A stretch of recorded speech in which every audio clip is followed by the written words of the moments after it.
ഒരു ഞെട്ടിക്കുന്ന വാർത്ത. അയൽവാസികളായ 2 യുവാക്കൾ പരസ്പരം സംസാരിച്ചു. 25 വർഷങ്ങൾ കൊണ്ട് നടന്ന ഒരു വലിയ സംഭവമാണത്.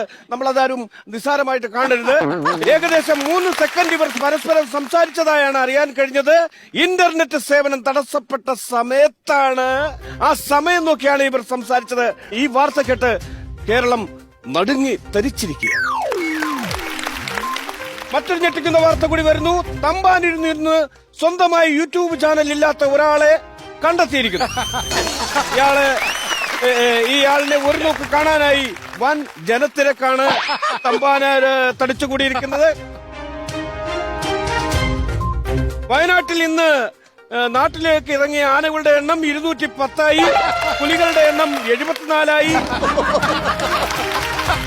ഒരു പ്രധാനപ്പെട്ട വാർത്തയുണ്ട്. പെരുമ്പാവൂർ ബംഗാളികളും റോബോട്ടുകളും തമ്മിൽ നട റോഡിൽ ഏറ്റുമുട്ടി.